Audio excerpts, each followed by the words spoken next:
All right, families, we are back for part 2. We just went over in the last video how to round to the nearest 10, and now we're going to focus on how to round to the nearest 100. So I went ahead and made our number line because that's what we're going to use to round.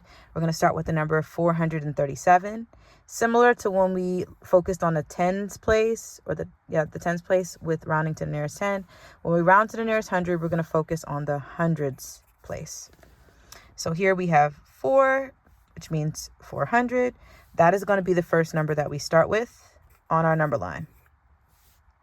The second number on the very other end is going to be the number if we were to count by 100. So we have 400.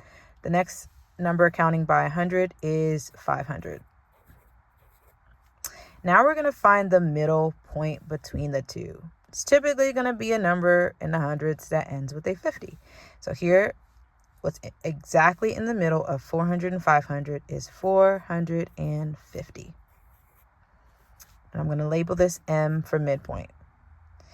Now we're going to see where our number falls. Does it fall before the midpoint or after? Because if it falls before, we round down to 400. If it falls after or at the midpoint, we're going to round up to 500.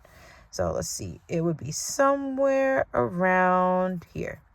And as long as students estimate, if they know that 337 comes before 450, then no matter where they put it, it's going to be closer to 400. So I'm going to label this as a number so that is clear.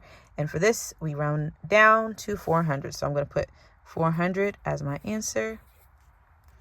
And now let's move on to 62.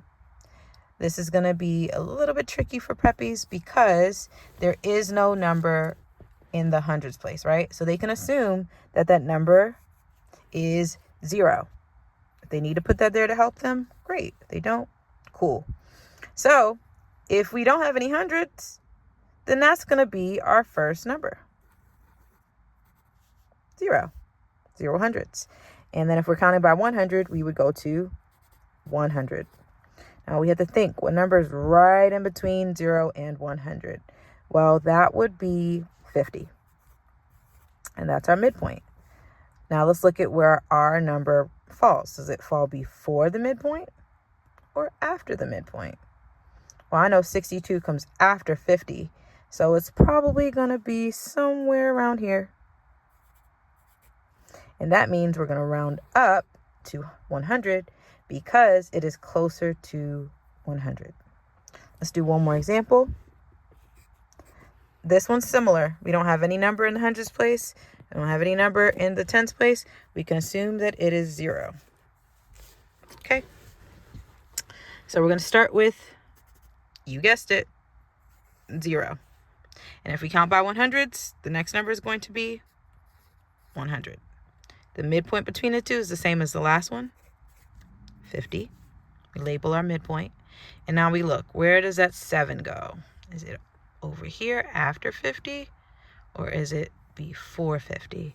And it's before 50. So we're going to put 7 here. And we know that we're going to round down to 0. And let's go back and put our answer here. We rounded up to 100. Okay. I hope this was clear. If you have any questions, please feel free to comment below or text them to me, call me, whatever you need to do. Thank you so much for helping your preppy to get some extra practice with rounding. It is going to be a very helpful skill. They've been taught that rounding allows us to more easily be able to add numbers, especially when we don't have to be precise.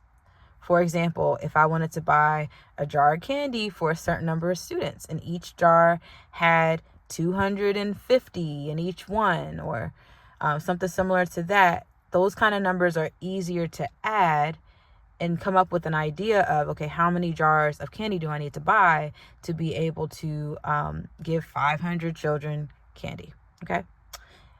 Take care.